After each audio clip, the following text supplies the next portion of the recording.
Washington's face on the podium this year, because like never before in my lifetime, our principles this year are about this document, the Constitution, and about our founding principles. Today, Annalise and I drove from Thermopolis, Wyoming, through Lincoln County to join you this evening.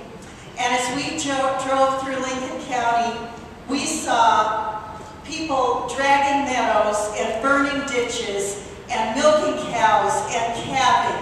We saw an oil well being drilled. We saw the way we live in Wyoming. And you know what occurred to me as we were driving along? Nancy Pelosi, Harry Reid, and Barack Obama have absolutely no clue about how people in Wyoming live their daily lives, how they earn their living, and how they function in their communities. Barack Obama, Nancy Pelosi, and Harry Reid, with their liberal ideas, are taking this country to the brink of a European social democracy. And we must take America back.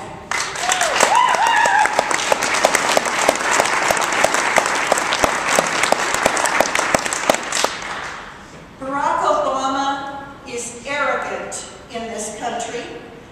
He is critical of the Tea Party Americans at the same time that he's an apologist for America in the Arab world abroad, snubbing Israel, and reneging on our commitments to the Czech Republic and Poland.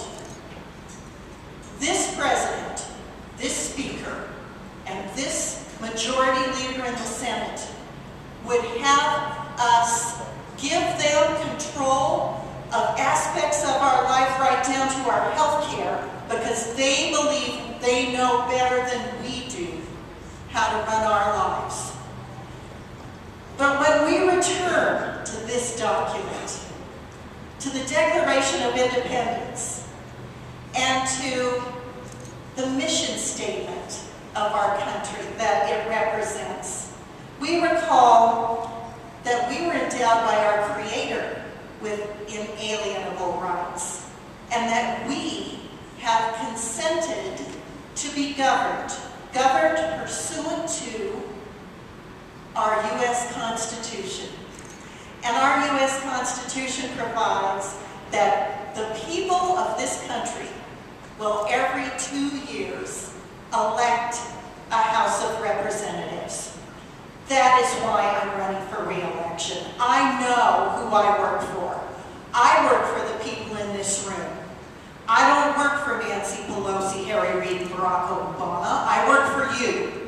And when I was here in this building last August, you told me that you didn't want 1/6 of our economy, our healthcare system, taken over by the federal government. You didn't want the government to approve a product that you had to buy, health insurance, under penalty of IRS enforcement. You told me that you didn't want our country running up debts and deficits to the tune of 3 times what it had ever been before Barack Obama took office. You told me that the state of Wyoming could govern itself better than we can 2,000 miles away in Washington, D.C. I took you at your word. I have voted those values in Washington, and I know that you can run this state better. When I look at our legislators, past and present, and God rest his soul, our friend Gordon Park, we balanced our budgets. We balanced them during years when we had lots of revenue, and we balanced them in years when we had very little. And the decisions that the Wyoming legislature made this year prove that Wyoming will balance its budget even in tough times. Barack Obama, on the other hand, in the face of high private unemployment, has provided the only growth sector in the American economy, 120,000 new federal employees on the backs of borrowed money from China and Japan.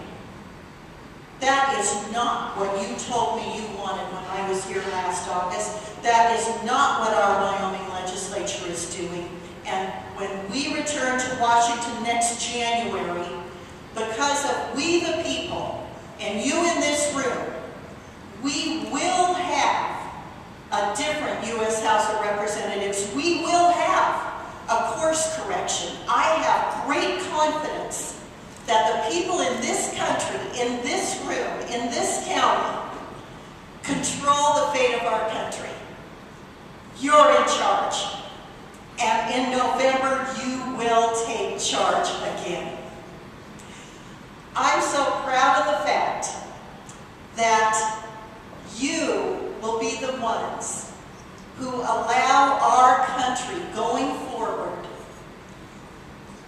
and our children and grandchildren going forward, to inherit a country from us that is returned from the brink of the culture of dependency that Barack Obama, Nancy Pelosi, and Harry Reid would hand us, and instead that we would hand our children and our grandchildren the greatest country on earth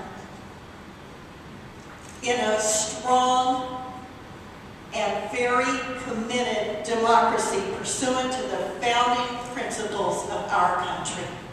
Thank you so much for all you do in this county. Thank you for raising money for candidates, for putting up signs, for making phone calls. Thank you for supporting our state Republican Party. Thank you for coming to town hall meetings. Thank you for writing letters and calling into radio talk shows. Thank you for calling your friends and neighbors and relatives in other states and encouraging them to go to the polls in November and take our country back. Thank you so much.